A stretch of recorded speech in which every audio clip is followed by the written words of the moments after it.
교와 교장의 거꾸로 지구과학 교실 시작합니다. 오늘의 배움 주제는 다음과 같습니다. 자, 편서풍 파동을 오늘부터 볼 건데 일단 편서풍 파동의 스타트를 한번 봐야겠죠? 우리 지역을 봤을 때, 지구상의 지역을 봤을 때 고위도 지역은 굉장히 공기가 차고 저위도 지역은 공기가 따뜻하죠. 근데 공기가 차다는 말은 그만큼 하강기류가 많다는 거예요. 그때는 공기가 이 아래쪽에 많이 몰려 있다는 얘기가 됩니다. 반면에 아래쪽에 많이 몰려 있으면 위에는 텅 비게 되는 거죠. 반면에 저위도에 따뜻한 공기가 있는 지역에서는 상승기류가 많이 발생을 하게 되고, 그 말은 하단에는 공기가 부족하고 위에 공기가 몰린다는 뜻이에요. 그러면은 저위도와 고위도를 비교했을 때 상층을 봤을 때는 결국 저위도 부분에 공기가 더 많아요. 즉 공기의 기압을, 공기 압력, 그 부분의 압력만 따지면은 저위도 지역의 상공이 압력이 더 큰 거죠. 그러면 압력 차를 생각했을 때 저위도 부분의 상공에서 고위도 부분의 상층으로 기압 경도력이 작용을 하게 됩니다. 근데 이 기압 경도력에 대해서 오른쪽 방향으로 전향력이 작용하면서 점점 바람이 부는 게 꺾이게 되고, 그러다가 어느 순간 그 등압선과 평행한 지균풍이 불게 된다. 그렇게 지난 시간에 얘기를 했죠. 그러니까 여기서 이 기압 경도력이 이렇게 작용을 하면 걔랑 반대 방향으로 전향력이 작용하고, 여기서는 여기를 뚫고 들어가는 방향으로, 여기 들어가는 방향으로 지균풍이 불게 되는 그런 형태를 보이게 되는 거죠. 그래서 이거를 약간 이렇게 위도를 좀 더 표현할 수 있는 그림으로 보면, 이쪽이 지금 저위도예요. 요 위쪽이 지금 고위도죠. 그럼 저위도에서 고위도 방향으로 기압 경도력이 작용을 하고, 그것에 대해서 반대 방향으로 전향력이 작용을 하고, 거기에 합력의 방향으로 이렇게 지균풍이 불게 된다라는 거죠. 근데 여기가 서쪽이고 여기 지금 동쪽이잖아요. 그래서 이때 서쪽에서 동쪽으로 바람이 불게 돼서 우린 이걸 편서풍이라고 얘기를 하게 되는 거죠.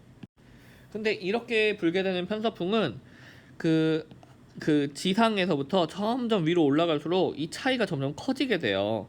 그래가지고 위로 올라가다가 어디까지 올라갈 수 있냐면 바로 대륙 건계면까지 올라갈 수가 있습니다. 대륙 건계면 위에는 성층권이잖아요. 이 성층권을 안정하기 때문에 바람이 잘 안 불어요. 근데 대륙 건계면까지는 충분히 대류도 발생하고 불안정할 수 있는 공간이기 때문에 여기까지 성층권까지 계속해서 이 기압 경도력과 전향력이 세지고 이 지균풍이 세지고 이런 바람이 계속해서 불게 됩니다.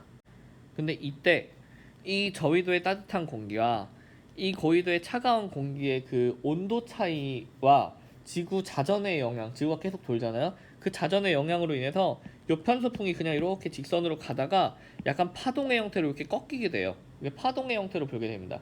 그때 이런 파동의 흐름을 띠게 되는 거를 우리는 로스비파라고 말합니다. 로스비라는 사람이 발견을 했기 때문이죠. 로스비파라고 부르게 되고, 이렇게 왔다리 갔다리 이렇게 파동의 형태로 꺾이게 되다 보면 저위도에 있는 따뜻한 공기가 이쪽으로 좀 이동을 하게 되고, 그 고위도에 있는 차가운 공기가 살짝 저위도 쪽으로 이동을 하게 되는 그런 경향을 계속해서 반복해서 보이게 될 거잖아요. 그러면서 열 에너지의 그런 수송들이 발생을 하게 돼요.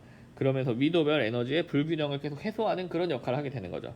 그리고 이런 역할을 하는 요 로스비파를 바로 우리는 편서풍 파동이다라고 얘기를 하고 있습니다. 자, 이번에는 편서풍 파동의 과정을 한번 살펴볼게요. 편서풍 파동은 여러분이 알고 있는 그냥 그 대기대순환 지구과학 원태 잠깐 배웠잖아요. 거기서 나오는 편서풍과는 좀 다른 거예요. 거기서 편서풍은 지상에서 부는 바람이고, 여긴 지금 상층입니다. 편서풍 파동은.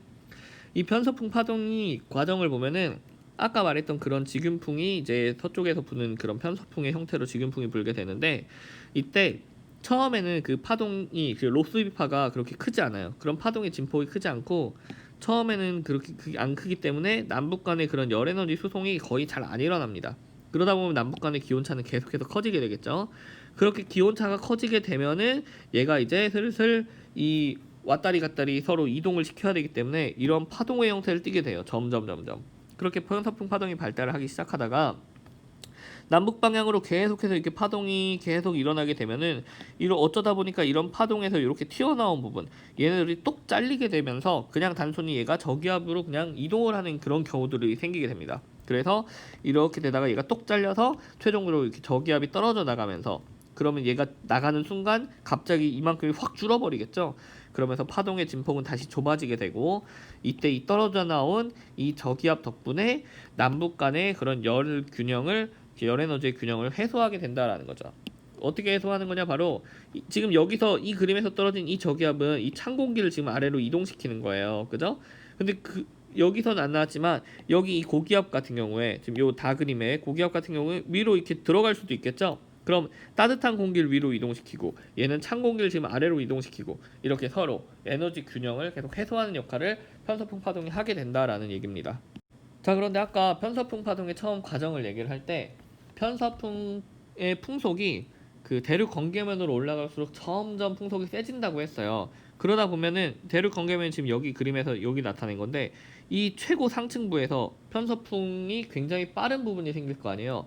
그때 속도가 빠른 부분들 중에서 중심부 풍속이 대략 50에서 80m/s 정도. 참고로 태풍이 17m/s 정도거든요. 그러니까 태풍보다도 거의 뭐 5배 가까이 이렇게 빠른 이런 풍속이 생기게 돼요. 거기에서 편서풍이 그 파동의 중심부에서 그것을 우리는 굉장히 너무나도 빠르다라고 해서 제트류라고 말하고 있습니다. 제트같이 빠르다라는 뜻인 거죠. 근데 이런 편서풍 파동이 생기는 부분이 두 군데 있어요. 바로 여기 한대 전선대에서 생기기도 하고 여기 아열대 부분에서도 생기기도 합니다. 편서풍 자체가. 자, 이거는 왜 두 군데서 생기냐면 일단 여기서 대기대순환 다음 시간에 배우겠지만 여기 지금 적도거든요. 적도 부분에서 상승 기류가 올라가다가 대륙 공기를 만나면 양옆으로 퍼지게 되는데 이때 이 위쪽은 살짝 좀 더 차갑겠죠. 그 요 공기에 비해서 요 공기는 저위도에서 올라오는 거니까 그럼 여기는 약간 뜨거운 공기인데 얘네 둘 사이에 그 아까 기압 경도력 차이에 의해서 여기서 서풍으로 이렇게 편서풍이 불게 되는데 거기에서 중심부가 굉장히 빠르면 이게 아열대 제트류가 되는 거고요. 반면에 여기서 이제 하강 기류가 또 있잖아요. 대기대순환 관점에서 보면 이 제트류 그림하고 헷갈리니까 좀 지워볼게요. 그러니까 이 부분에서 제트류랑 상관없이 이렇게 하강 기류가 있잖아요. 근데 하강 기류가 지상에서 땅을 만나면 다시 이렇게 퍼지게 되고 그러다가 위에서 올라오는 대기대순환 관점에서 보면 위에서 내려오는 고위도에서 내려오는 차가운 공기가 서로 만나게 되는데 만나면서 상승 기류가 타게 되죠. 그게 상승을 하다가 얘가 계속해서 그 전향력을 받으면 오른쪽으로 휘잖아요. 이렇게 남에서 북으로 올라가다 오른쪽으로 휘면 결국 동으로 가는 거잖아요. 지금 이거 편서풍이 되는 거죠. 동쪽으로 이렇게 동쪽으로 편서풍이 부는데 거기서 굉장히 빠른 편서풍이 불면 그게 바로 이제 제트류가 되고 그게 한대 전선 제트류라고 말을 합니다. 이 지역이 한대 전선대거든요. 여기는 아열대 지역이고 그래서 제트류와 편서풍 파동 자체가 일단 두 종류가 있고요. 한대 전선대에서 발생하는 편서풍 파동과 이 아열대에서 발생하는 이 편서풍 파동이 있고 그 중심에서 부는 제트류도 마찬가지로 한대 전선 제트류와 아열대 제트류 이렇게 두 종류가 있게 됩니다. 자, 근데 이 편서풍 파동은 지상의 기압 배치에 굉장히 큰 영향을 주고 있어요. 자, 어떻게 영향을 주냐? 지금 이게 이제 편서풍 파동이에요. 이게 파동이거든요. 이렇게 여기 파동인데 파동에서 우리가 파동에서 이렇게 파동 보통 배울 때 이렇게 할 때 요 위에 있는 걸 마루라고 하잖아요. 그리고 요 아래에 있는 걸 고울이라고 하고 근데 편서풍에서는 요 위에 부분을 기압마루라고 하고요. 요 아래 부분을 기압골이라고 해요. 그런데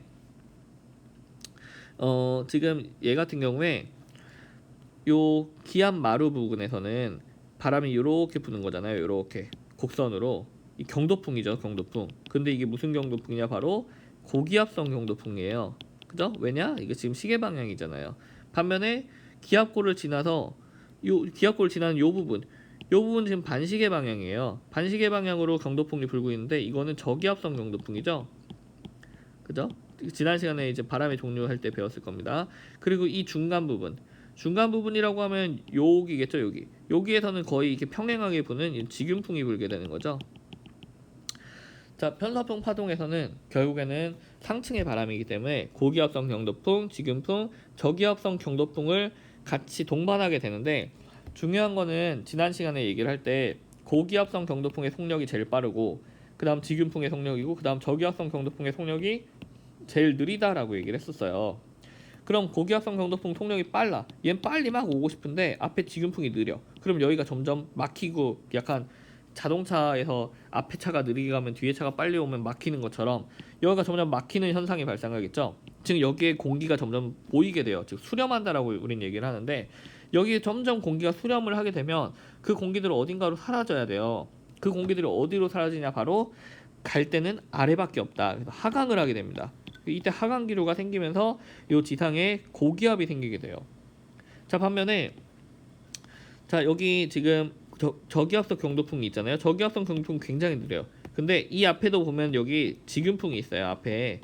그럼 이 지균풍은 빠르단 말이야. 저기압성 경도풍에 비하면. 그럼 여기서 공기는 계속해서 빠져나가고 있는데 저기압성 경도풍 너무 느려서 채워지는 게 느린 거야. 그럼 이 공간이 계속 비게 되겠죠. 계속해서 비다 보면 여기를 뭔가가 메꿔줘야 돼. 그럼 뭐 어디서 메꿔주냐? 바로 아래에서 상승이 일어나서 여기를 메꿔주게 됩니다. 그래서 지상에서는 저기압이 생기게 돼요. 그래서 상층의 이런 편서풍 파동의 일기도가 지상의 일기에 굉장히 큰 영향을 주게 된다라는 얘기죠. 그래서 조금 정리를 좀 해보면은 잠깐 그림을 좀 지워볼게요. 자, 이렇게 지워서 보면 어떤 일이 발생을 하냐면은 바로 이렇게 상층에서 이 고기압성 경도풍이 부는 요 지역, 그리고 저기압성 경도풍이 부는 요 지역, 즉 기압골이죠. 기압마루와 기압골, 거기에 대해서 살짝 대각선 앞으로 보면은 살짝 대각선 앞에 고기압성 경도풍, 즉 기압마루의 살짝 대각선 앞에 지상에 고기압이 생기고, 기압골, 즉 저기압성 경도풍의 살짝 대각선 앞에 저기압이 생긴다라는 겁니다. 그래서 편서풍 파동과 지상의 기압 배치까지 확인을 한번 해봤습니다. 자, 근데 여기서 얘네들 시간이 지나면 점점 조금씩 이렇게 이동을 하겠죠? 서쪽에서 동쪽으로 조금씩 이동을 할 거예요. 그럼 당연히 얘네도 살짝 서쪽에서 동쪽으로 조금씩 이동을 하게 된다라는 거죠. 자, 오늘 수업은 여기서 마치겠습니다. 수고하셨습니다. 큐바.